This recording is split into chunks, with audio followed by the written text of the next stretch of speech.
지금 녹화 들어가고 어, 있습니다. 옳지. EFC5? C? 음. 자, 그래서 오늘 이 시간에는요, 원래 어저께 이제 우리가 조회를 했어야 되는데 조회를 어저께 좀 사정이 있어갖고 잘 안 돼서 아무튼 못했는데 오늘 대신하게 됐습니다. 오늘 이 시간에는요, 책을 소개하는 게 아니라 선생님 책을 읽어줄 거야. 책을 읽어줄 거야. 책을 읽어주세요? 다음 주에는 잘 들어요. 다음 주에는 여러분들이 이제 책을 읽어주는 시간이야. 여러분들이. 그래서 그래가지고 책을 읽었구나. 다음 주에 여러분들 화요일, 목요일 날 화상줌 있는데 화요일 날은 수업도 있어요. 1교시에 수업. 그런데 1교시 수업하기 전에 몇몇 학생이 한 5명 정도가 책을 읽어주셔야 돼요. 그리고 목요일 날도 나머지 친구들이 또 책을 읽어주고 또 다음 주 다음 주 금요일에 크리스마스인가? 크리스마스네. 되는 거예요? 크리스마스다. 크리스마스네. 그래서 이렇게 잘 들어요. 다음 주 화요일, 다음 주 목요일, 그리고 그 다음 주 화요일 날, 그 다음 주 화요일 날이에요. 그리고 그 다음 주 목요일 날은 방학식이야. 31일. 그래서 근데 방학하면은 잠깐만 선생님 얘기 학년- 끝나 아니야 선생님 얘기 끝나고 질문 한꺼번에 받을게요. 중간중간 끊겨요. 그래서 네. 이렇게 이제 책을 읽어주는 건데 선생님 그럼 책을 처음부터 다 아니에요. 한 사람에게 3분 정도 줄 거야. 3분 안에 내가 책을 읽고 싶은 부분 있죠. 다 읽지 마시고 인상적인 부분만 뽑아서 그 부분을 3분 정도에 읽어주시는 거야. 이해됐어요? 자, 이제 질문하세요. 자, 누가 질문할까? 우리 시우.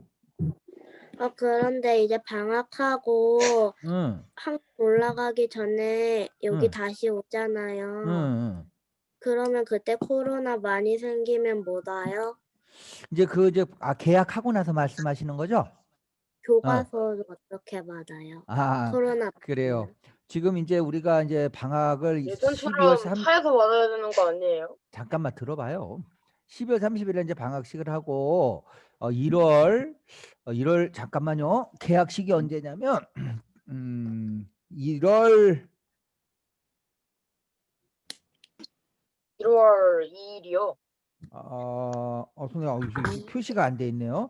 아마 1월 말경에 계약식을 할 것 같은데 그 이후의 내용은 아직 시간이 있어서 어떻게 할지는 그때 따로 안내를 할게요. 학교를 등교를 할 수 있을지 아니면 코로나가 계속되어서 옛날처럼 정말 드라이브 스루로 해서 교과서를 안 해줄지는 좀 그때 가서 결정을 해서 안내를 해줄게요. 자, 또 다른 질문. 없어요? 자, 그러면 선생님이 책을 읽어주기 전 우리가 18명밖에 안 되네. 우리 8명, 26명이 되어야 되는데 선생님이 오늘 읽어줄 책을 가져왔는데 자, 그러면 요거 하기 전에 선생님이 한 가지만 더 얘기하고 시작을 할게요. 여러분들 지금 화면 공유를 좀 할게요. 화면 공유를 하는데 지금 글쓰기가 오늘 선생님 이거 방송 끝나고 나서 이제 해설 및 피드백을 이제 찍을 예정인데 뭐요? 나 올렸나? 화면 보여요? 네. 25에 보여요. 근데 지금 이거 해설을 하려고 하는데 이거 보세요. 26명 중에서 16명 10명이 안 했어. 10명이. 어떡하지 이거? 남아서 할 수도 없는데. 그러니까 남아서. 그래서 이제 할 수 없어. 이 친구들은 어차피 우리가 이거 책을 만들려면은 이거 올라가야 되거든요. 이 사람들 이제 올라온 것만 이 친구들 것만 오늘은 해설하고 피드백은 이 친구들 것만 할 거예요. 이렇게 올린 친구들. 네. 훌륭한 친구들이야. 이쁜 친구들. 응? 요 밑에 이제 요 친구들은 조금 자기 할 일을 안 하고 있어요. 이 은혁이 빨리 삭제 좀 했으면 좋겠어. 이 선생님이 친구들. 저번에 지효리 것처럼 강퇴시켜요. 강퇴를 시킬까? 여기 지금 안 한 친구들. 요 친구들은 할 수 없어. 이제 숙제를 하셔야 돼요. 선생님이 이 친구들은 이제 안 한 친구들은요 할 수 없어서 그냥 연락해서 학교 나오라고 하는 수밖에 없어요. 학교 나와서 숙제하거라. 이거는 이제 이번 주 토요일 일요일까지입니다. 일요일까지. 근데 이제 월요일 날 와서 봤는데 계속 이렇게 안 하고 놔둬. 그러면 할 수 없어서 선생님이 개인적으로 연락해서 학교에 나오거라 나와서 하고 가거라 그렇게 할 거예요. 그럼 네. 알아들었죠? 근데 이제 네. 우리 친구들이 이쁜 건 지난주 거야 24회는 100%다 했어요. 26명이 다 한 거 보이죠? 예. 그래서 네. 네. 지난주 거는 100%다 했는데 이번 주 거 조금 애들이 10명 정도가 못했어요. 그래서 이제 할 수 없어요. 이 친구들은 다시 한번 얘기하지만 월요일 날 선생님이 아침에 와서 이렇게 봤더니 월요일 날도 안 했다. 그러면 선생님이 월요일 날 연락을 해서 학교로 나오너라 라고 연락을 하겠습니다. 자, 이해됐죠? 네. 화면 공유를 풀고 공유 중지. 자, 그러면 선생님이 이제 책을 읽어주려고 하는데 오늘 읽어줄 책은 선생님 이 책 읽으면서 진짜 눈물 났어. 눈물이 나가지고 이 책을 좀 우리 친구들한테 좀 읽어줘야 되겠다. 근데 우리가 다는 많이 못해요. 그래서 2군데 정도만 읽어줄 책인데 이거 일전에 선생님이 너한테 나 소개를 한 것 같아. 이 책 주인이 또 따로 아몬드? 있어. 뭘까요? 방용건? 어떤 책일 것 같아? 방용건 아몬드인가? 아우 빙고 아몬드예요. 아몬드 이 책. 와 정말 강추야 강추. 여러분들한테 정말 꼭 소개해주고 싶어요. 이거 닮았던데. 이거 배경 설명 잠깐 설명하고 이제 시작할게요. 이 책 읽은 사람 잠깐만 손 좀 들어볼래? 읽은 사람? 우리 주은이 읽고 가율이 읽고 2명인가? 와파가 너무 안 돼. 우리 가율이하고 주은이가 읽었구나. 정말 잘. 그러면 가율이하고 주은이하고 이거 읽으면서 이 주인공 이 친구 이름 알아요? 네, 이름 뭐야? 아몬드요. 아몬드가 이름이야? 저 옛날에 읽어서 기억이 옛날에 읽어서 몬드 아몬드. 아몬드. 주은아, 이 친구 주인공 이름이 뭔지 알아요? 잘 기억이 안 나? 하도 오래돼서. 우리 주은이 어디 갔을까? 안 보이나? 주은이가 화면에? 있던데. 아까 걔 있었는데. 여기 있다. 12번 길. 어디 갔대요? 어디 갔구나. 자, 여기 뭐 있는 거 다 있네. 자, 그러면 요거 잠깐 이제 배경 설명하는데 이 주인공이 병이 있어, 병. 무슨 질병이냐면 뇌에 편도엽이라는 이 뇌 뒤에 편도엽이라는 데가 있어요. 그게가 편도엽이 태어나면서 작아. 아주 작아. 땅콩보다도 작아요. 이 편도엽이라는 작으면은 뭐가 좋아요, 안 좋아요? 이제 편도엽이라는 거는요. 쉽게 말하면 감정 조절하는 기능을 가지고 있어. 슬플 때 슬퍼할 줄 알고 기쁠 때 기뻐할 줄 알고 공포스러울 때 공포를 느끼고 그리고 화가 날 때 화를 내야 되는데 얘는 그게 장애야. 그래서 감정이 안 없어. 돼요? 그게? 감정이 아주 없는 건 아니고 거의 없어요. 그래서 얘는 희한하게 참 심각한데 살인 현장 있죠? 살인 현장. 살인 네. 현장에 살인이 일어나는 장면을 보고도 태연해. 마음이 평온해. 그러다가 야, 좋은 건가 나쁜 걸까? 안 좋. 트라우마 같은 건 안 생겨서 좋을 것 같긴 그렇지. 한데. 트라우마 같은 건 안 생겨도 좋을 것 같죠? 근데 트라우마가 안 생기네. 그렇지, 그렇지. 이 충격이라는 게 없어. 충격받을 일이 야, 없어. 공포증 같은 것도 안 생기겠다. 그러게. 그런데 이제 기뻐하는 것도 없어. 아무리 뭐 좋은 일이 있고라도 기뻐하는 게 없어. 왜?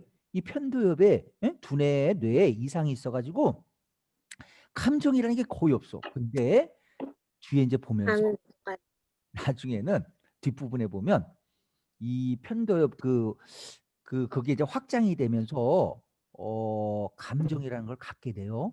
느낌이. 근데 그래요? 어떤 여학생을 고등학생이거든요. 여학생을 만나면서 그 감정이라는 게 막 생기기 시작하면서 사람의 변화가 돼. 근데 그 전까지는 애들한테 왕따를 당해. 왕따. 왜 왕따를 당할까? 감정 못 감정이 느끼는 없으니까 그거를 빌미로 왕따를 당하는 거 아닐까요? 그래. 좀 더 맞아. 감정을 못 느끼니까 좀 더 자세하게 좀 얘기해 주 생각해 볼까? 감정이 뭐 없으면 친구들과 말 못하니까? 아, 친구들과 소통을 마- 못하니까? 소통. 야, 그래. 얘도 말은 못하는 건 아닌데 감정 소통이 안 돼. 감정 소통. 그래서 결론은 친구들한테 얘가 괴물 취급을 받아. 괴물. 쟤는 괴물이야. 쟤는 거의 사람도 당연하고. 아니야. 어쩌면 사람이 저럴 수가 있냐? 이러는 거야. 그래서 얘는 외로워. 친구가 없는데 또 다른 괴물을 만나. 이 친구가. 뭐냐? 이 주인공은 감정을 못 느끼는 무감정자인데 반대로 고은이라는 친구를 만났는데 그 친구는 감정 조절 실패자야. 감정 폭발이야. 감정을 너무 많이 느끼는 거예요? 그렇지. 감정을 너무너무 많이 느껴갖고 화도 많이 내고 폭력적이고 감정 조절 장애야. 조절을 못해. 서로 반대되는 거죠. 하나는 감정을 못 느껴갖고 왕따를 당하고 하나는 감정이 폭발을 해서 감정이 넘쳐나서 감정 조절을 못해서 친구들한테 왕따를 당하고. 우리 뭐야? 감정 조금만 나누면 될 것 같은데. 응? 감정을 조금 나누면 될 것 같은데. 그러게 둘이 주고받아서 2분의 1 해서 딱 절반을 만들면 얼마나 좋을까 싶어. 근데 그게 그렇게 또 쉽지 않죠. 그렇게 해도 의미가 없는 게 어차피 다른 애들보다는 감정이 작아질 거 아니에요. 다른 애들보다 아니 하나는 네. 다른 평균보다 훨씬 작고 하나는 평균보다 훨씬 많은 거지. 그 둘을 합치면 아마 절반은 되지 않을까 그러 싶어. 근데 여기 사연 들어보면 이제 여기 나오겠지만 이 주인공은 아빠가 없어. 아빠가 있었는데 일찍 돌아가셔. 그래서 엄마하고 있었는데 둘이 살다가 이 엄마가 자기 엄마인 할머니를 찾아가요. 사는 게 너무너무 힘들어서. 그래서 결국은 할머니, 엄마, 남자 아들 주인공 이렇게 셋이 살아가. 근데 이 주인공의 엄마는 이 할머니 있죠? 엄마의 할머니하고 할아버지하고 정말 사랑해서 했는데 엄마의 아버지가 일찍 돌아가셔. 그러니까 엄마의 엄마가 엄마를 외동딸로 키운 거야. 무남 동료죠. 그런데 운명이 참 짓궂게 이 엄마의 딸인 이 주인공의 엄마도 결국 남편을 일찍 잃어. 그리고 혼자 살아. 그러면서 자기 아들 하나를 데리고 살아. 참 외롭죠. 여러분들은 엄마 아빠 다 계시니까 그런 게 조금 덜 할 텐데 그런 이제 어려움이 있어. 그런데 중요한 건 이 엄마가 굉장히 귀하게 무남 동료로 크는데 대학을 들어가요. 대학을 가서는 그만 사랑에 빠져. 근데 사랑에 빠지는 게 누구랑 사랑을 하게 됐느냐? 여자 대학교를 다니는데 여자 대학교 앞에서 장난감 파는 웬 젊은 청년. 가난하죠. 응? 대학교 앞에서 그 액세서리라고 그러죠. 액세서리. 그냥 거의 뭐 가짜 반지 이런 거 있죠. 응? 액세서리, 뭐 귀걸이 이런 거. 진짜 막 금 이런 게 아니라 몇천 원짜리 이런 거 파는 그냥 행상이라고 그러죠. 그런 파는 가난한 청년이야. 근데 그만 그 사람이 나쁘다는 게 아니라 그 사람하고 사랑에 빠져요. 그래서 둘이 사랑을 빠져서 결혼을 하려고 그러는데 엄마의 엄마가 집에선 당연히 그걸 반대하죠. 왜냐하면 너무너무 고생할 것 같으니까. 근데 할 수 없이 그래서 허락을 못 받아서 둘이서 결혼식을 해서 사랑을 해요. 그리고는 아이를 낳아. 근데 아이를 낳고는 얼마 있다가 그만 아기의 아빠가 대학교 앞에서 액세서리 노점상을 하는데 술 취한 오토바이 운전자가 그만 음주운전을 하는 운전자가 그냥 들이받아. 그래서 얼마나 죽어요. 그래서 이제 아빠 어떡해. 얼굴을 몰라 이 아이는. 그래서 엄마랑 같이 사는 거야. 참 불행하지. 자, 그럼 왜다 상황이 남편들이 죽어? 이제 선생님 이제 배경 지식을 좀 어느 정도 얘기했으니까 그런 상황인 걸 감안하고 이제 네, 선생님이 읽을게요.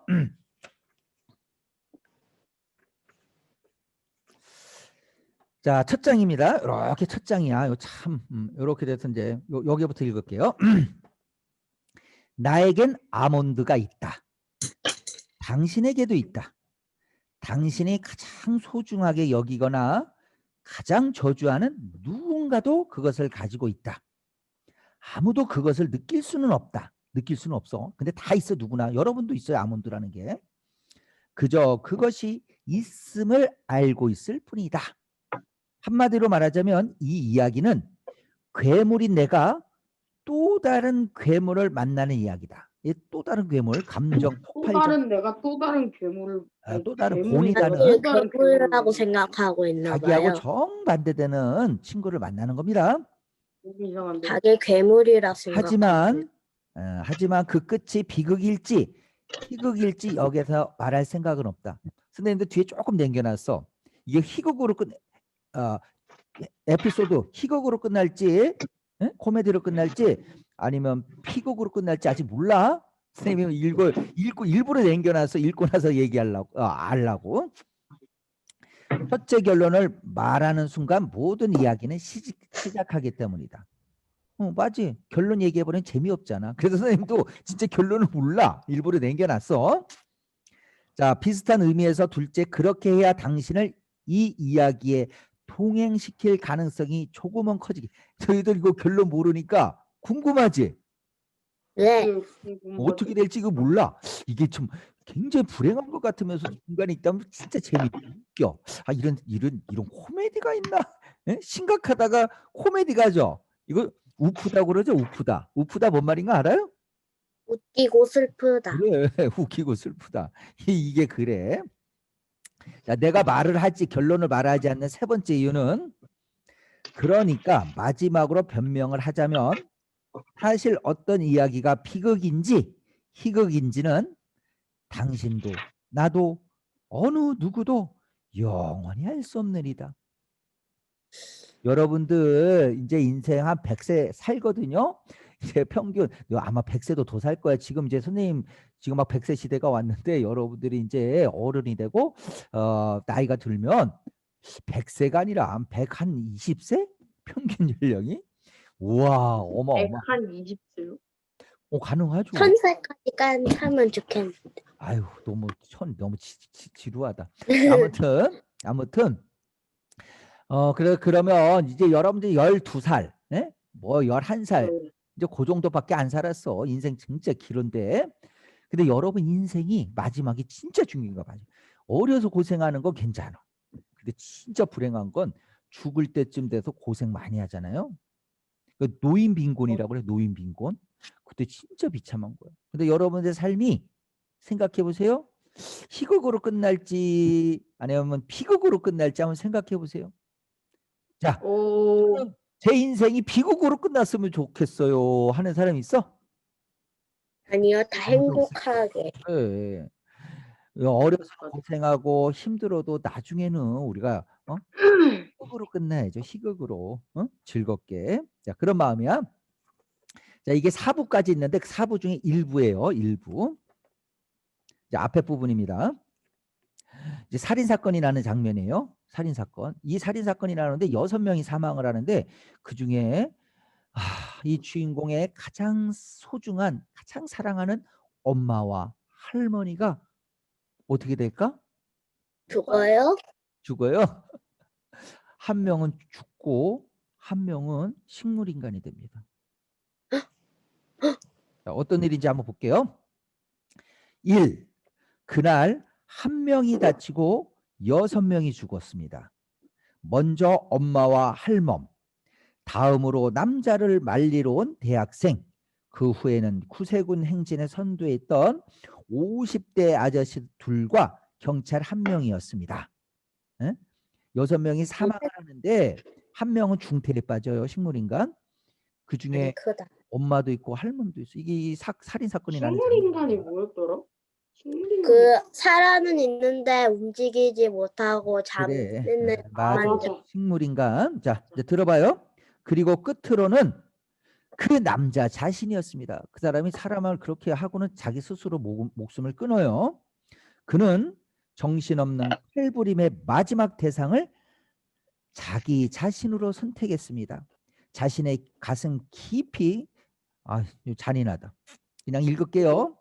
칼을 무언가를 찔러 넣은 남자는 다른 희생자들과 마찬가지로 구급차가 도착하기 전 숨이 끊어졌습니다. 나는 그 모든 일들이 내 눈앞에 벌어지는 것을 바라보고만 있었습니다. 언제나처럼 목격했다는 거죠. 무표정하게 감정을 못 느끼니까. 응? 자, 이제 이게 이러면서 사건이 시작됩니다. 얘가 왜 이렇게 됐는지 감정 무감정자야.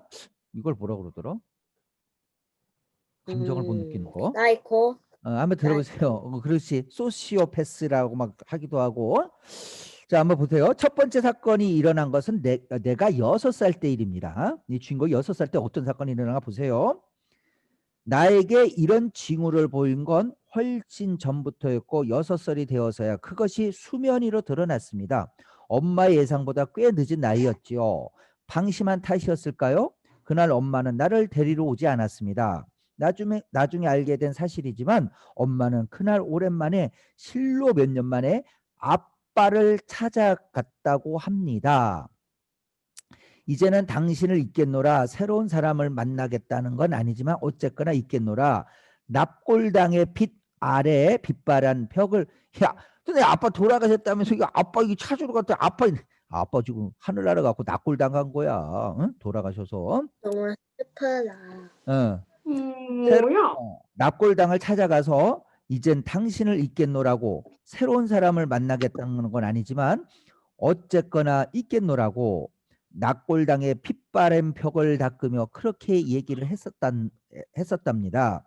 그렇게 엄마의 사랑이 완전히 끝맺어지는 그 순간에 철없는 사랑이 가져다준 불청객인 나는 철저히 있었습니다. 이게 철없을 때 20살 때 대학교 1학년 때 그 사랑을 했단 말이야. 그 대학교 앞에서 그 액세서리 조악한 그 값싼 물건 막 파는. 그래서 사랑을 해서 이 아이를 가진 거야. 자, 아이들이 모두 사라진 후 유치원에서 있었거든요. 유치원에 이제 나는 유치원 건물을 혼자 빠져나왔습니다. 원래 엄마가 와서 유치원에 있는 이 주인공을 데리고 가야 되는데 엄마가 깜빡한 거야. 아빠 납골당지 가가지고. 그러면서 사건이 시작되는 겁니다. 6살짜리 남자애가 집의 위치에 대해 아는 거라고는 오로지 육교 너머 어딘가에 우리 집이 있을 것이라는 추측뿐이었습니다. 6살짜리 혼자 찾아가는 거야. 육교 위로 올라 난간 아래로 고개를 떨고 있습니다. 아래로 차들이 미끄러지듯 미친 듯이 싱싱 달리고 있었습니다. 문득 어디선가 본 게 떠올라 입안에 침을 잔뜩 끌어모았습니다. 이게 침 뱉는 거 아니야 설마? 아래로 지나가는 차에 침을 너희도 이런 거 하면 안 돼. 침 막 뱉어갖고 차 맞추고 이런 거 안 됩니다. 아무튼 소설이니까. 하지만 내 침은 바닥에 닿기도 전에 공중으로 흩어져 사라졌습니다. 그걸 지켜보며 차라에 계속하고 있자니 몸이 붕 뜨는 것처럼 어질어질했습니다. 여러분 현기증 난죠? 이렇게 될 때. 야, 뭐하니 더럽게. 고개를 드니 지나가던 아주머니가 나를 쏘아붙이며 야단을 쳤습니다. 아줌마는 제 갈 길을 가는 차들처럼 그 말만 남긴 채 미끄러진 나를 지나쳤고 나는 다시 홀로 남았습니다. 육교 밑으로 내려가는 계단은 사방으로 뻗어 있었고 나는 방향을 알지 못했습니다. 어차피 계단 아래에서 보이는 풍경은 오른쪽이나 왼쪽이나 똑같이 회색빛으로 차가웠습니다. 이거 중요하지 않은 거 빨리 읽을게요. 비둘기 몇 마리가 푸드덕 소리를 내며 내 머리를 갈라질렀습니다. 새들이 향하는 방향 쪽으로 쫓아가기로 했습니다. 새 따라가는 거야. 길을 잘못 들었다는 것을 알았을 때는 이미 너무 많이 와버린 뒤였습니다. 그 즈음 유치원에서 배우는 노래 앞으로라는 노래였습니다. 그 노랫말처럼 지구는 둥그니까 자꾸자꾸 나아가면 언젠가 집에 도착하겠지라고 생각. 이게 앞으로만 몇 년은 걸리겠지. 이거 지구 한 바퀴 돈다 이러다가 자, 그래서 나는 고집스럽게 짧고 투박한 발걸음을 앞으로 옮겼습니다. 큰 길은 골목으로 이어졌고 골목 양쪽으로는 낡은 집들이 늘어서 있었습니다. 인적이 느껴지지 않았습니다. 무너져가는 시멘트 벽, 여기저기서 알 수 없는 붉은색 숫자며 공가라는 글자 따위가 적혀 있는 게 보였습니다. 갑자기 누군가가 아 하고 이제 살인 여기서 사고를 하는 거야. 갑자기 아 하고 작게 소리를 냈습니다. 아 였나 였나 였는지는 모릅니다. 이제 학교 폭력이 벌어지고 있어요. 아무튼 작고 짤막한 외침이었습니다. 소리가 나는 방향으로 걸어갔습니다. 점점 소리가 가까워졌습니다. 그 외침은 하는 소리가 되기도 하였습니다. 모퉁이 뒤에서 들리는 소리였습니다. 나는 지체 없이 모퉁이를 돌았습니다. 한 아이가 바닥에 누워 있었습니다. 나이를 가늠할 수 없는 작은 아이였습니다. 그 아이로 검은 그림자가 정신없이 드리워졌다가 거두어졌다가 하길 반복하였습니다. 이게 지금 어린애가 지금 폭력을 당하는 겁니다.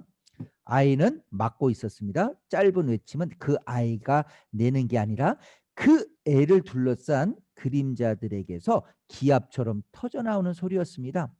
그들은 아이에게 발길질을 하고 침을 뱉었습니다. 나중에서야 그들이 고작 이 중학생들이 지금 어린애를 이렇게 집단 폭력을 하는 거야. 아이고. 진짜 못됐죠. 자, 아무튼 아이는 이미 맞은 지가 너무 오래되었다는 듯 저항도 하지 못하고 소리도 내지 못했습니다.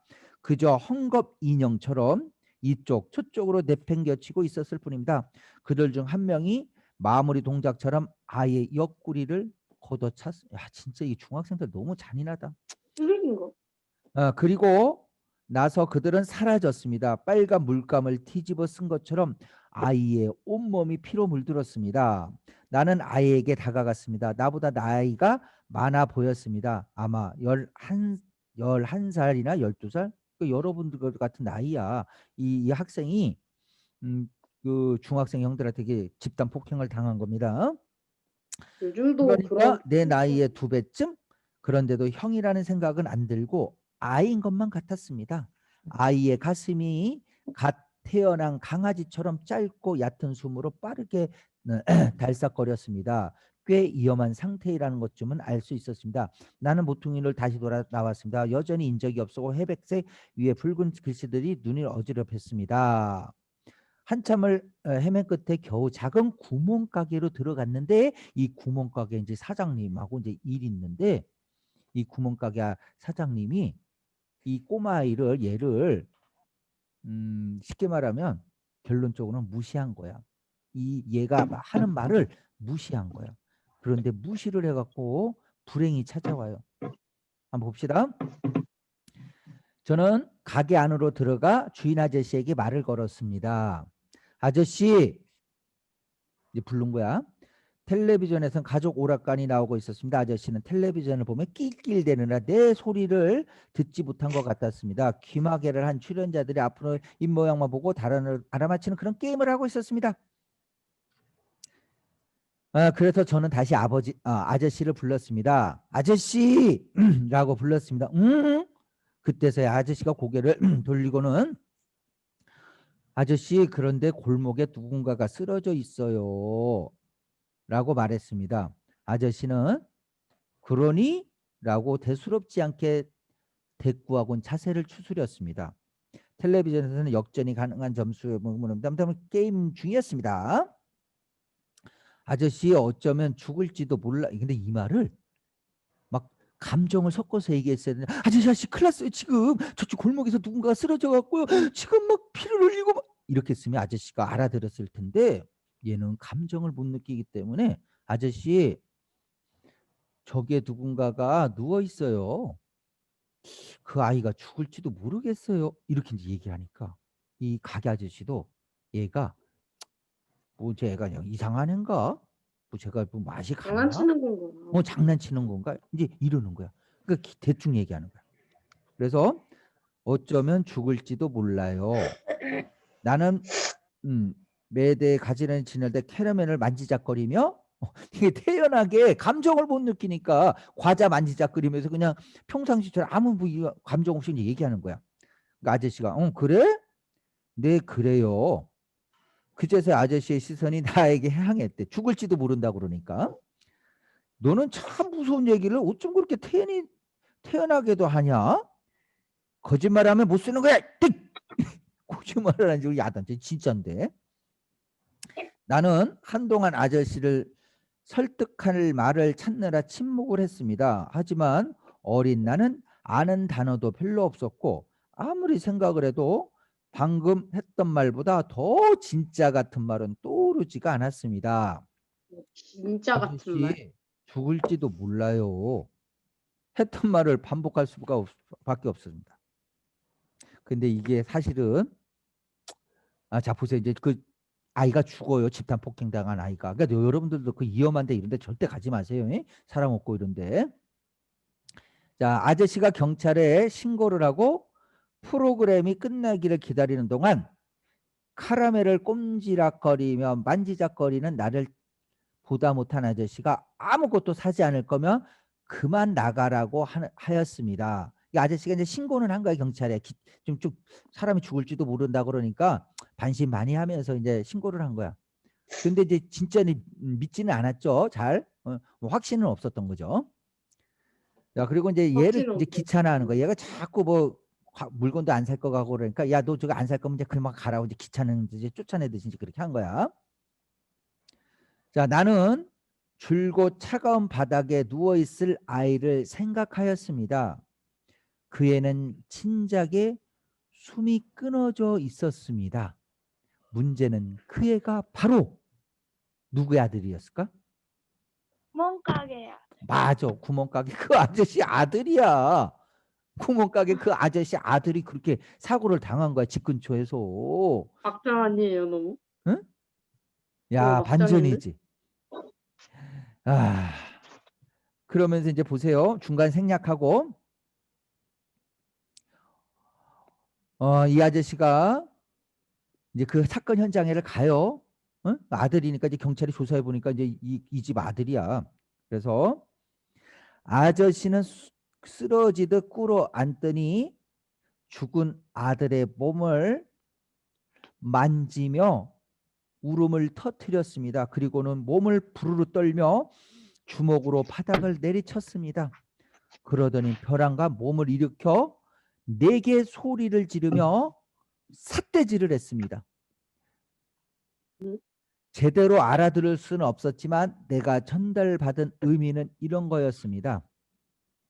내가 조금만 진지하게 말했더라면 늦지 않았을 거야. 네가 말을 그딴 식으로 했기 때문에 내 아들은 죽었어. 라고 좀 원망하는 거야. 응? 근데 얘가 그러고 싶어서 그런 거 아니죠. 이게 첫 번째 사건이야. 첫 번째 그리고 사건. 저 안 믿은 그 사람 잘못 아니에요? 근데 그 아저씨도 잘못했죠. 이제 어린애가 근데 너무 태연하게 애가 죽었을지도 모른다. 쓰러져 있다 그러니까. 근데 그 아저씨 입장도 그렇지 않나? 네? 애가 꼬마 애야. 6살짜리. 그것도 너무 태연하게 얘기해. 그 아저씨 딴에는 얘가 미친 애구나. 제정신 아니 이렇게 생각한 거야. 응? 자, 그러다가 선생님 이제 중간에 좀 건너뛰고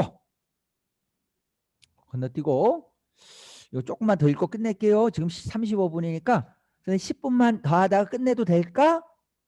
네. 끔찍해요. 빨리 끝내주세요. 그거야? 저 밥 먹어야 돼요. 밥 먹어야 저도요. 돼. 자 그러면 우리 이제 밥 먹을 사람들은 밥을 드셔요. 밥을 드시고 그러면 좀 시간 되는 사람들만 지금부터는 이제 남아 있는 사람들만 선생님이 들려줄게요. 그럼 되겠죠? 저 나가셔도 나가도 돼. 돼요? 지금 나가도 네. 돼요. 안녕히 계세요. 안녕. 안녕히 계세요. 안녕. 좀만 이따 나갈게요. 좀만 조금 이따가 이따 나가도 되고 너희 그냥 편할 대로 하세요. 그냥 편할 대로 하세요. 자 그럼 선생님이 계속 읽겠습니다. 할멈과 나는 맥도날드에서 처음 만났다. 엄마는 그날따라 평소에 잘 사주지 않는 햄버거 세트를 2개나 시켜놓고는 자신은 손도 대지 않았다. 엄마의 시선은 출입구 쪽을 향해 있었는데 누군가가 들어올 때마다 눈이 커졌다 작아졌다 상반신을 고추 세웠다 숙였다 하기를 반복하였다. 나중에 엄마에게 물었더니 그건 두려움과 안도감이 뒤섞였을 때 나타나는 행동 중 하나라고 했다. 마침 그런가? 지쳐버린 엄마가 엉덩이를 들썩이며 나갈 채비를 하던 그 순간 출입구가 휑 열리며 바람이 훅 끼쳐 들어왔다. 할머니를 고개를 들자 어깨가 떡 벌어지고 귀골이 장대한 여자가 서 있었다. 회색 머리카락 위로 눌러쓴 보라색 모자엔 깃털이 꽂혀 있었다. 동화책에서 본 로빈 후드와 닮은 모습이었다. 그녀가 바로 엄마의 엄마 할머니였다. 할멈은 무척이나 키가 컸다. 크다는 말밖엔 할멈을 묘사하기에 적당한 단어가 떠오르지 않았다. 굳이 비유하자면 할멈은 영원히 죽지 않는 커다란 떡갈나무 같았다. 몸도 목소리도 심지어 그림자마저 큼직큼직했다. 특히나 손은 힘 좋은 남자의 손처럼 두툼했다. 할멈은 내 앞에 앉아 팔짱을 끼고 입을 한 일자로 꾹 다문 채 침묵했다. 엄마가 눈을 내리깔고 웅얼거리며 무슨 말인가를 꺼내려고 하자 할멈이 낮고 굵직한 목소리로 명령했다. 일단 먹어라. 엄마는 하는 수 없이 다 식어버린 버거를 꾸역꾸역 입안으로 밀어넣기 시작했다. 마지막 프렌치 프라이 한 조각까지 다 사라진 뒤에 또 모녀 사이엔 말이 없었다. 나는 손끝에 침을 묻혀 밤색 플라스틱 쟁반 위에 흩어진 프렌치 프라이 부스러기를 하나씩 집어먹으며 다음 상황을 기다렸다. 굳이 팔짱을 낀 할멈 앞에서 엄마는 입술을 깨문 채 자신의 구두 끝만 바라보았다. 보았다. 더 이상 쟁반이 아무것도 남지 않았을 때 드디어 엄마가 두 손으로 내 양 어깨를 잡고 모기만한 목소리로 말했다. 예요. 할멈은 크게 숨을 들이쉬며 몸을 뒤로 기울이더니 하는 소리를 냈다. 나중에 할머니가 물어보니 그 잘 좀 살지 이 썩을려나 이런 뜻이었다. 뜻이었단다. 할멈은 맥도날드 안이 쩌렁쩌렁 울리도록 외쳤다. 꼴 좋구나. 사람들이 우리를 쳐다봤고 엄마는 울기 시작했다. 엄마는 거의 벌어지지 않는 입술 사이로 지난 몇 년간 자신의 인생에서 불어닥친 풍파를 털어놓았다. 내게는 처음부터 끝까지 훌쩍이는 울음에 간간히 섞인 코 푸는 소리만 들렸지만 용케도 할멈은 어머니의 말을 모두 알아듣는 모양이었다.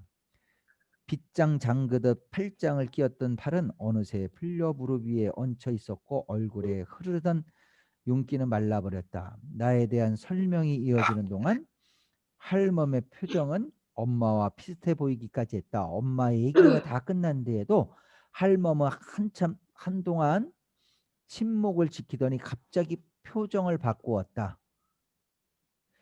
내 엄마 말이 사실이라면 넌 괴물이다. 엄마가 입을 쩍 벌리고 할멈을 바라봤다. 할멈은 내 눈 가까이 얼굴을 들이밀며 웃고 있었다. 입꼬리가 한껏 올라가고 눈꼬리는 아래로 축 처져서 입과 눈이 만날 것 같은 미소였다. 세상에서 가장 귀여운 괴물, 그게 너로구나. 그리고는 내 머리통을 아프도록 쓰다듬었다. 그때부터 우리 셋의 생활이 시작되었다. 이래서 할머니와 엄마와 이 주인공이 셋이 같이 살게 됩니다. 지금 이제 한쪽만 남았는데 선생님 저희 이제 그만 나가도 좋아요. 그래서 자유롭게 나가대요. 요거는 어디까지나 나갈게요. 선생님. 그래 안녕. 안녕히 계세요. 미안해하지 말고. 안녕히 계세요. 그래 안녕. 너희들 안 나가면 선생님이 마침 하나 더 읽을 거야.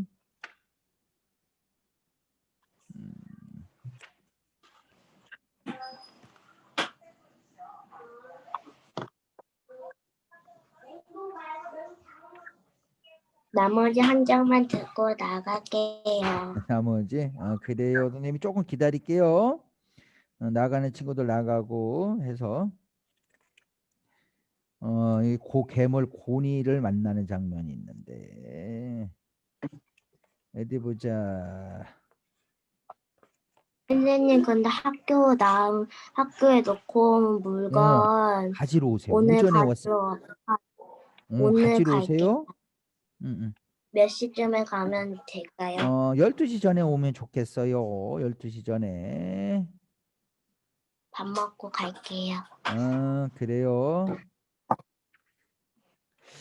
자, 이제 다 나갔어. 왜 아직도 시우, 현지, 다혜, 주은이 4명 남았네. 자, 그러면 이제 마지막 장 46 챕터 읽고 끝낼게요. 우리 주은아, 네. 너 이거 언제 읽었어? 4학년 때? 얼마 전에 읽었는데 응. 다 읽지 못했어요. 다 읽지 못해서 그랬구나.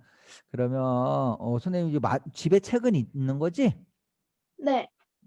그래 나중에라도 읽었으면 좋겠어.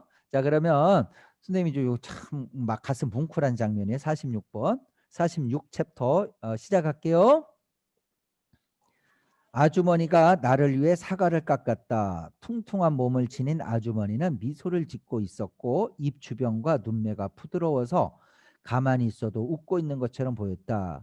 사과 껍질은 끝까지 끊어지지 않고 나선형으로 깎여 나갔다.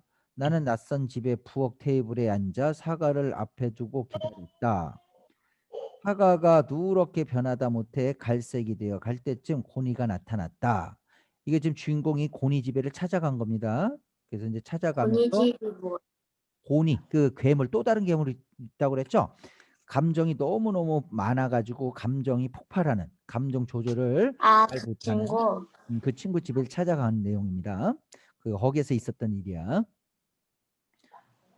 나는 낯선 집의 부엌 테이블에 앉아 사과를 앞에 두고 기다렸다. 사과가 누렇게 변하다 못해 갈색이 되어 갈 때쯤 고니가 나타났다. 나를 보자 놀란 듯 주춤했지만 아주머니가 중간에 어색하지 않게 말을 꺼냈다. 고니 학생 왔네. 친구가 30분 전부터 기다리고 있었어. 아버지는 오늘 늦으신데 밥은 먹었니? 괜찮아요. 고맙습니다. 그렇게 말하는 고니의 표정은 내가 고니에게서 처음 보는 종류의 것이었다. 목소리는 착 가라앉아 있었고 예의 발랐다. 하지만 아주머니가 모습을 감추자마자 고니는 제 세계에 돌아온 아이처럼 다시 원래 퉁명스러운 말투로 얘기했다. 너 어쩐 일이냐? 그냥 얼굴 보러 왔다. 고니가 입을 삐 벌렸다. 곧 아주머니가 따끈하게 만두 2그릇을 내왔다. 실은 배가 몹시 고팠는지 본인은 국수를 받자마자 요란하게 후루룩거리기 시작했다. 일주일에 2번씩 일하러 오시는 게 되게 좋아. 적어도 아빠라는 사람이랑 같이 있는 것보단 훨씬 편하니까. 아주머니 일하는 파출부 아주머니는 편하게 생각하고 있어요. 이 고니가 아빠하고는 아빠는 근데 이게 어떻게 됐냐면 이 고니라는 학생은 어렸을 때 아주 어렸을 때 엄마랑 둘이서 놀이공원에 갔다가 그만 잃어버려요. 그래서 잃어버려서 한 10년 동안을 갔다가 고아원을 막 떠돌아다녀. 그러다가 나중에 범죄를 저질러서 소년교도소인 소년원을 다녀와. 네? 그래서 이제 아빠는 교수님이고 엄마는 유명한 기자였어. 근데 아들이 없어지고는 이 집안에 불행이 시작되는 거야. 그래서 엄마는 자기가 데리고 나간 이 아들을 잃어버렸다는 그 죄책감. 그래서 이 아들을 찾기 위해서 어마어마한 노력을 해요. 근데 못 찾아. 근데 10년 만에 연락이 됐어. 근데 이 찾은 아들은 너무너무 불행하게 살았어요. 어떤 집에 입양이 됐는데 그 입양된 집에서 버림을 받아. 왜 버림받았느냐? 입양한 집에서 애가 없어갖고 이 어린애를 깐난아기는 아니죠? 어린애를 입양을 했는데 애가 생겨버렸어. 그러니까 이제 자기 친자식이 생기니까 입양해온 이 고리나이라는 아이가 귀찮아진 거야. 그래서 눈치를 주고 이 뭐랄까 눈치도 주고 아동 학대 같은. 그러니까 얘 고니가 집을 뛰쳐나가. 그래서 고아원을 찾아가. 이거 꼭 영득이 얘기 같지. 영득이 태어나니까 아영 몽실이가 몽실이. 눈치를 보게 되죠. 눈치밥을 먹게 되죠. 그래서 네. 그 김주사 집에서 결국은 쫓겨나죠. 응? 응? 그런 식이야.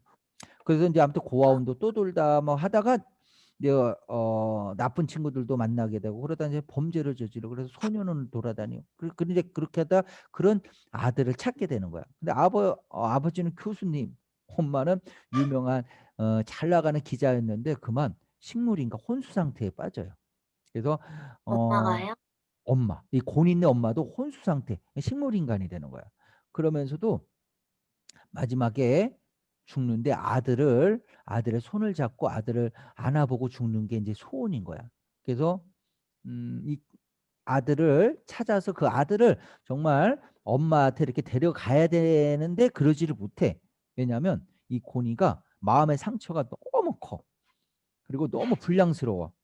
그래서 이 고니의 친아빠인 이 교수님이 누구를 찾아가느냐? 이 아몬드의 주인공을 찾아와서 부탁을 해줘요.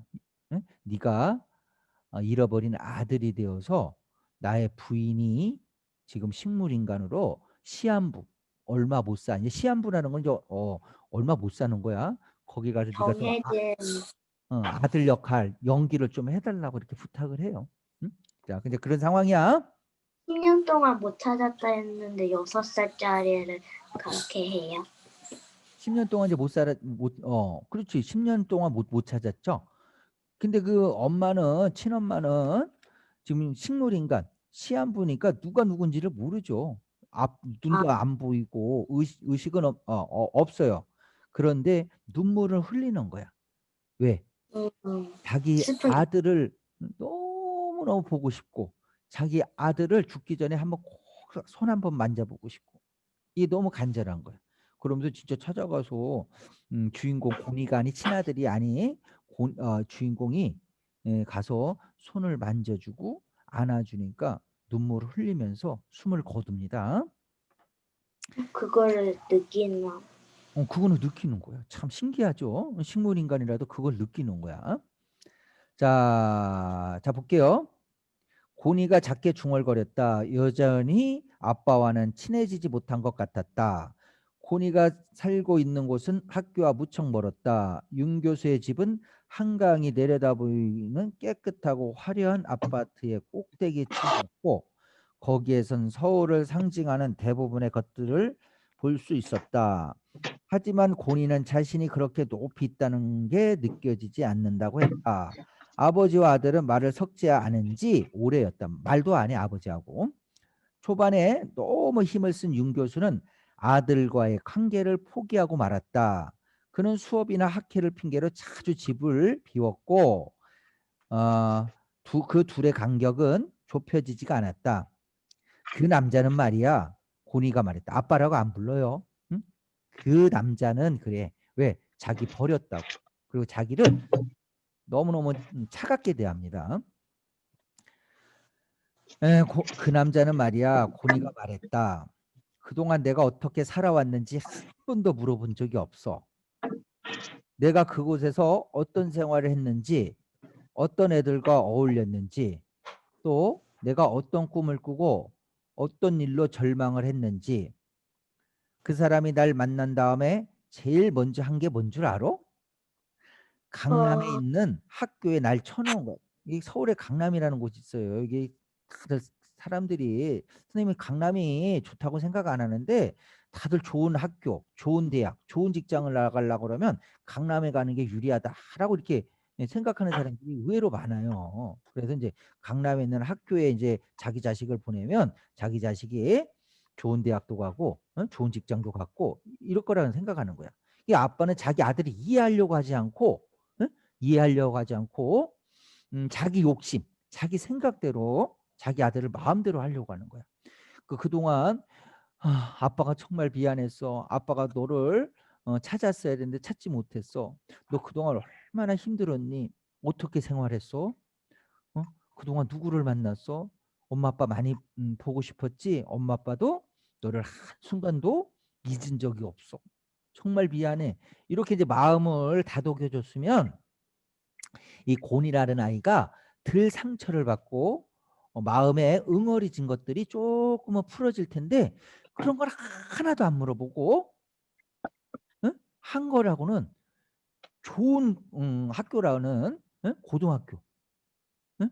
좋은 학교는 강남에 있는 그 명문고등학교에 그냥 입학시킨 게 다야. 너도 공부 열심히 해서 너도 좋은 대학 가라. 여러분 입장에서 한번 생각해 보세요. 10년 만에 엄마 아빠 잃어버렸어. 그래 나는 정말 입양도 됐는데 입양한 집에서 애가 생겼다는 이유로 쫓겨났어. 고아원을 또 가. 고아원에서 생활하는데 고아원 아시죠? 엄마 아빠 애들이 없는 아이들이 있는 곳. 고아원에서 정말 힘든 생활을 했어. 그러다가 범죄를 저질렀어. 그래서 소년 교도소인 소년원을 가서 감옥에도 다녀왔어. 그리고 지금 나는 내 마음에 상처가 너무너무 큰 거야. 응? 그러면 여러분이 그러면 여러분이 10년 동안 그렇게 생활을 했어. 엄마 아빠 만났어. 근데 아빠 만났어. 미울 것 같아. 우리 시우는 어떤 느낌일 것 같아? 그러면 괜히 찾아왔을 것 같아요. 괜히 찾아왔을 것 같아. 우리 주은이는 어떤 느낌이었을 것 같아? 그냥 아무 생각도 안 들고 다시 응. 막 그냥 마음대로 삶을 사는 게 나을 것 같다고 생각했을 거예요. 차라리 내 마음대로 사는 게 나을 것 같다. 우리 현지는 어떻게 생각해? 계속 좋은 일이 많이 없잖아요. 음, 계속. 음, 그래서 뭔가 계속 그냥 막 돌아다니고 있다가 응. 나중에 그냥 사람 만나고 그러다가 그냥 지낼 것 같아요. 그래. 우리 다혜 마이크가 꺼져 있네. 우리 다혜 얼굴 좀 조금 카메라를 이렇게 조금 내려서 얼굴이 좀 보이게끔 해줄래? 여러 카메라 각도를 조금 조절을 해보세요. 지금 다혜 머리만 조금 보이고 옳지. 조금만 더 내려봐. 얼굴 나오게. 얼굴 보면서 얘기하자. 됐다 이제. 오케이. 우리 다혜는 내가 10년 만에 엄마 아빠하고 헤어졌어. 그래서 이런저런 고생 말도 못하게 했어. 그래서 이제 엄마 아빠 찾아왔는데 아빠는 너 그동안 어떻게 살았니? 정말 미안하다. 이런 말은 안 하고 너 이제 곧 좋은 고등학교 가서 입학시켜놨으니까 공부 열심히 해. 이렇게 얘기를 해. 어떤 기분일까? 다시 원래대로 돌아갔으면 생각이 들 것 같아요. 아유, 차라리 옛날이 좋다. 옛날로 돌아갈래. 그럴 마음 같아요. 지금 이게 곤이라는 애는 상처를 2번 받는 거야. 하나는 엄마 아빠하고 헤어져 가지고 10년 동안 살아오면서 받았던 그 상처. 또 하나는 그런 10년간의 자기의 고생 끝에 엄마 아빠를 특히 아빠를 만났는데 아빠는 자기의 그런 마음을 몰라주고 자기 욕심만 생각하는 거에서 오는 상처. 그러니까 2번의 상처를 받는 겁니다. 자, 강남에 있는 학교에 날 쳐넣은 거야. 거기 가면 내가 모범적으로 공부를 해서 좋은 대학이라도 갈 줄 알았나 봐.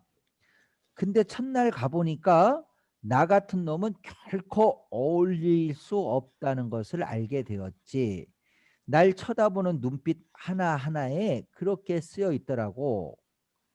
애들이 뭐 저런 애가 다 있냐? 뭐 저렇게 애가 막 껄렁하고 불량스러워 보이냐? 이렇게 눈빛이 여러분들 그런 거 아나?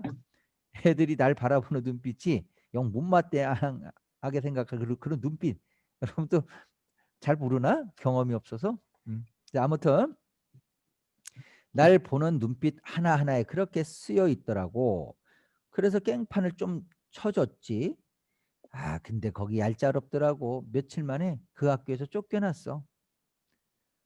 아빠한테 곤이가 혼나야 그 학교에서 이제 쫓겨난 거야. 다른 학교로 이제. 곤이가 콧바람을 뿜었다. 간신히 전학을 시킨 곳이 여기야. 그나마 인문계라 체면은 섰겠지. 그 사람은 내 평생에 시멘트를 쫙 들이붓고 그 아빠라는 사람은 자기 가슴에 시멘트 시멘트를 무더워. 붓고 그 위에 자기가 설계한 새 건물을 지을 생각만 해. 난 그런 애가 아닌데. 그게 자기 마음도 모르고 그 아빠 생각대로 그냥 응? 그냥 시멘트 붓고 자기가 이렇게 이제 설계를 해서 이렇게 건물을 짓겠다는 것처럼 자기 아들을 자기 뜻대로 하겠다는 거야. 고니가 바닥을 노려봤다. 난 아들이 아니야. 이 집에 잘못 찾아온 잡동사니이지. 그래서 그 여자 죽기 전에 얼굴도 못 본 거고. 그러니까 이 자기 아들을 창피하게 생각하는 거야, 이 아빠는. 근데 이 곤이라는 애도 엄마가 보고 싶을까 안 보고 싶을까? 보고 싶어요. 보고 싶어요. 엄마도 이 아들을 보고 싶을까 안 보고 싶을까? 보고 싶어갖고 울었잖아. 그래요. 보고 싶어도 막 눈물도 그 식물 인간인데도. 근데 이 아빠는 이 고리나의 아이를 자기 부인, 이 아이의 엄마에게 병원에 데려갔을까 안 데려갔을까? 안 데려갔어. 왜 안 데려갔을까? 아들이 음. 공부하라고. 공부하라고 그 시간 아껴서? 그런 게 그건 아니고 이 아들이 너무 창피한 거야. 이 아들이. 음. 응? 자기가 생각하는 그런 아들이 아닌 거야. 그래서 창피하니까 너는 불량스럽고 너무 불량스러워 보이는 거야. 그래서 이 아들 대신에 이 주인공인 아몬드라는 친구를 자기 아들처럼 연기를 해달라고 그렇게 데려간 거야. 그 사실을 이 친아들인 고니가 알아. 그러니까 고니는 상처를 받을까 안 받을까? 아몬드가 믿겠다. 근데 아몬드가 싫을 것 같은. 근데 아몬드는 이 고니를 미워하지 않아요. 그 둘이는 좋아. 또 다른 하나는 괴물이죠. 감정을 못 느끼는 괴물. 하나는 감정을 너무너무 많은 감정 과잉의 괴물. 그 둘은 서로를 이해하려고 노력을 하는데 그게 또 잘 안 돼. 아무튼 자 볼게요. 엄마. 어쩌다가 그 단어가 나올 때면 고니는 갑작스러운 침묵에 빠졌다. 엄마라는 말이 낯설은 거야.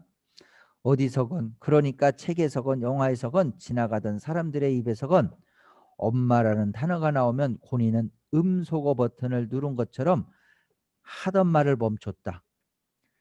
그 애가 엄마에 대해 기억하는 건 한 가지뿐이었다. 따뜻하고 부드러웠던 엄마의 손. 엄마의 얼굴은 그려지지 않아도 엄마 얼굴 모르니까 너무 어렸을 때 헤어지니까 그려지지 않아도 적당히 땀이 밴 촉촉하고 부드러운 손의 감각은 잊을 수 없었다. 그 손을 잡고 햇볕 아래에서 크림자 놀이를 했던 기억이 난다고 했다. 그러니까 엄마하고의 과거의 추억, 기억을 이제 얘기하는 거야.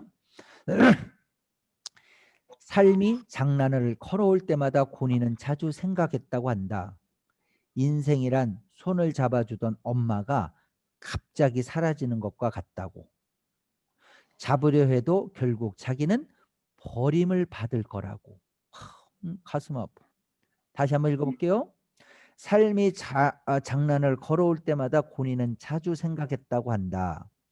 인생이란 손을 잡아주던 엄마가 갑자기 사라지는 것과 같다고. 잡으려 해도 결국 자기는 버림받을 거라고.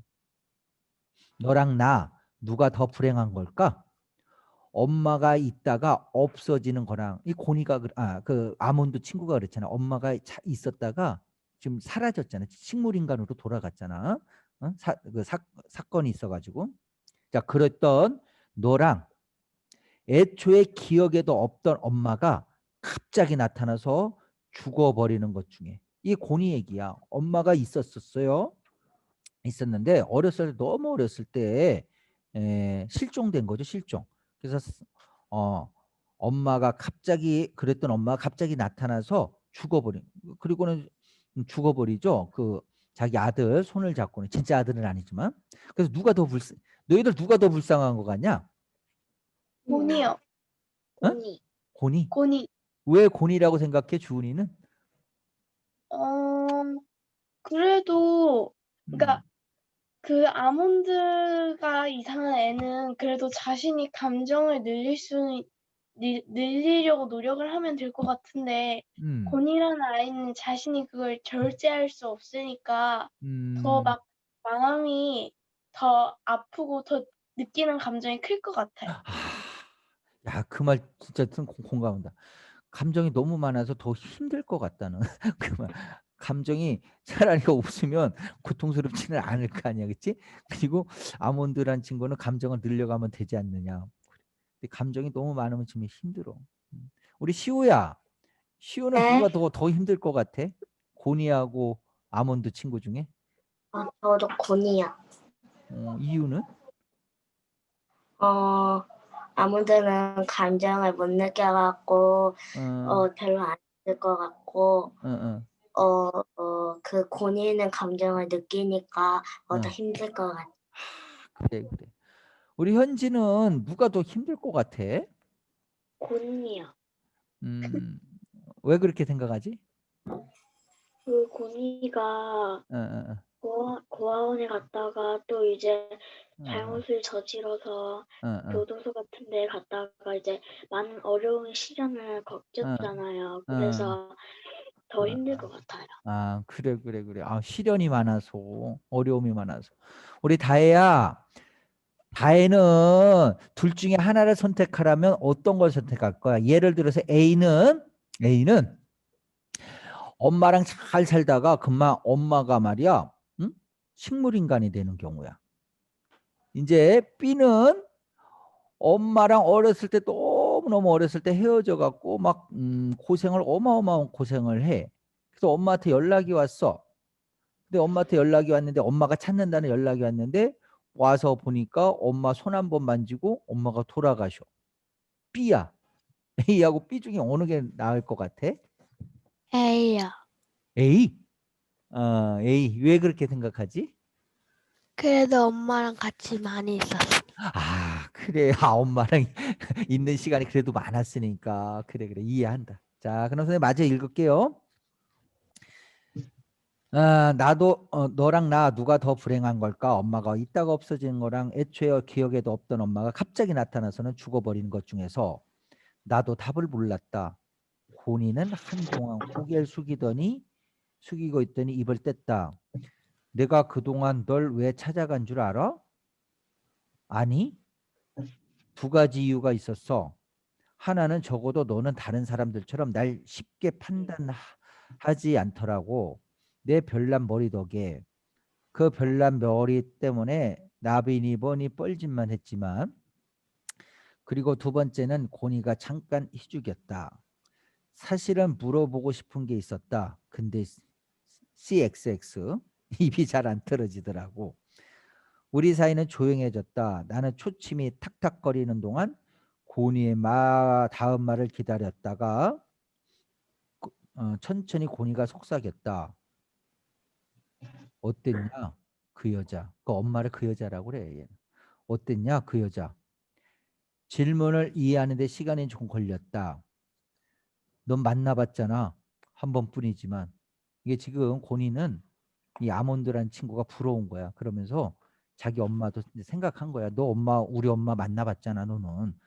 그리고 그 여자 어땠냐? 이렇게 이제 물어보는 거야.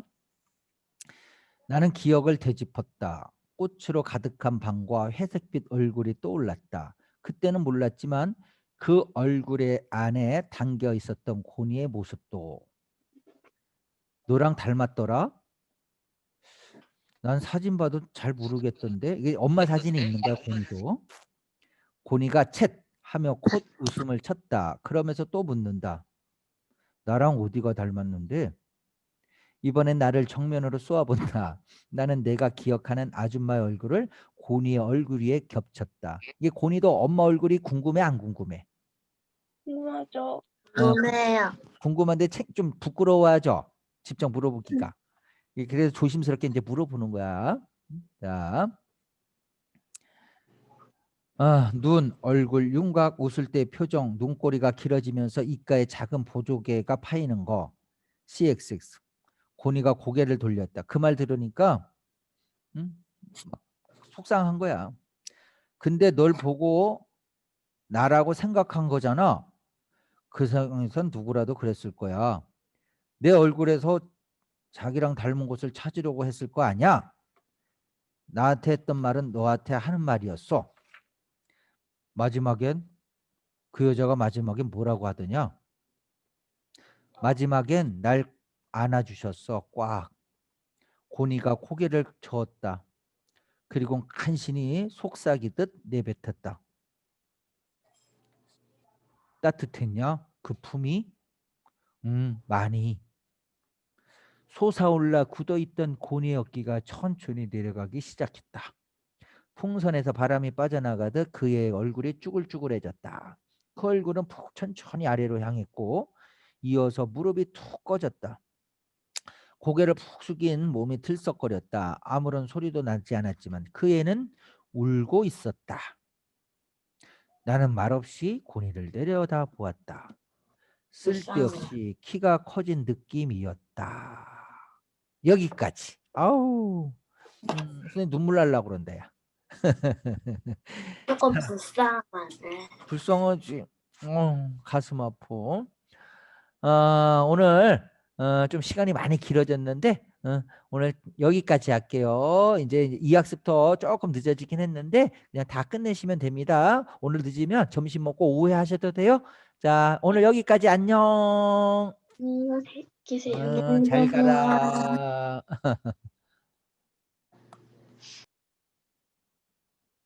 우리 현지도 안녕.